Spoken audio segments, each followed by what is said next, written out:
So here we are this time, August 5th, 2011, up this time from the Gorge. And this was a weird show. It's an odd show. It was like, took a turn right here somewhere around my friend in Cavern. You know, gin, of course, getting in. Even the gin took a minute to heat up a little bit. You had the hot opener, and then over here, my God. Once we did get, we made the turn from there to there, Jesus. Then what'd they do? Empty the gas tank? Because, there's nights when we take the exit to Chomper City, but oh my God, right there.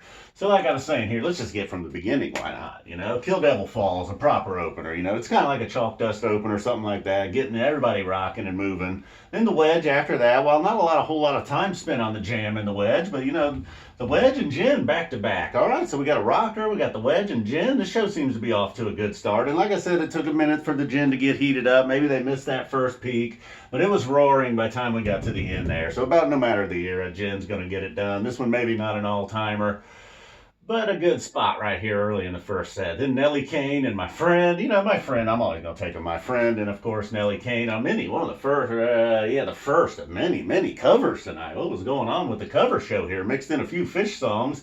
Then we get to my friend Cavern, and I don't know what happened there, but then that leads us into this, really all of this. Just not just the taste, the Roggae, and then the walk away, just a complete smoke show. The taste jam, and they take a little time in that jam, and then into the Roggae. And the Roggae jam, it wasn't like many Roggaes that I've heard. It's the Roggae jams that I like have a certain style to them. This one was not. Trey just laying down some nasty licks in the Roggae jam. It gets a proper end, well, not a proper ending, but they wrap Roggae up and then right into Walk Away. The signal Walk Away, it's like if you're looking at a set list, you see Walk Away. It's usually a pretty good indicator that they were feeling it. Things were hot, and then it wasn't just like, hey, let's take a little trip in to Walk Away, let everybody know we're feeling it, man. They kept on it with the Walk Away. Kind of sometimes I can't be the only one that gets Walk Away vibes when they're really rocking Santos, too. And then Funky Bitch continuing the rock going, I guess maybe that's what got this going on over here. Roses Are Free, a quick trip into that, really just to launch into the Bowie, and then, man, for a 3.0 Bowie, really strong mic, man, at the beginning of that. The kind of loud, weird ending to Roses was cool into the launch of Bowie. But damn, Mike was probably the highlight of that one, especially the first few sections of Bowie.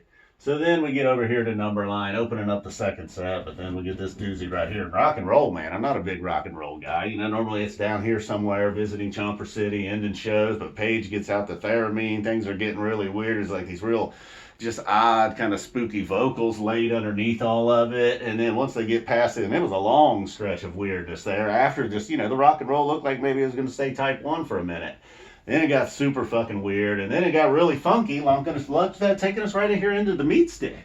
And the Meatstick takes us on to Boogie On. Now, it stayed in Type 1 territory, but it's, coming out of the funk of this to this was perfect, and then you could hear Mike taking us into Boogie On. While the Boogie On, it just seemed like, oh, we're going to hit that brink where we're going Type 2, we're going to get one more of these in the second set. Not quite with the Boogie On.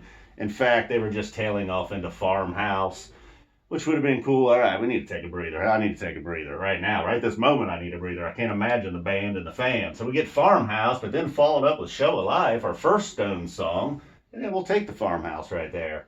But, my God, like I mentioned earlier, some nights we take the trip into Chomper City.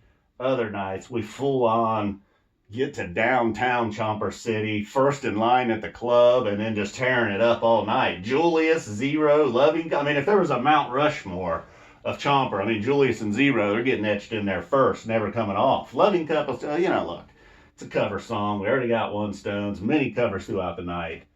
But I'm guessing, look, they from Taste to Boogie On, they had just completely emptied the gas tank. And I can understand that. But my God, taking it to the club, woo! It's dangerous down there in Chomper City. All right, guys, so that's it. That's the Gorge from 2011. Don't overlook the gin. It was a nice gin. But my God, this right here make you forget about everything. Then the Bowie for a 3.0 Bowie. How about that? Then the rock and roll. Anytime you get up to theremin, things are going to get a little bit weird. The funky Meatstick into the Boogie On. And then the Farmhouse. Show of, I don't know why I'm recapping the recap at this point, but I just couldn't believe it, man. I couldn't believe we got to the heart of Chomper City. Finally. He teases us. Sometimes we'll take the exit. Trey was like, we're going. Let's go. All right, guys, boom.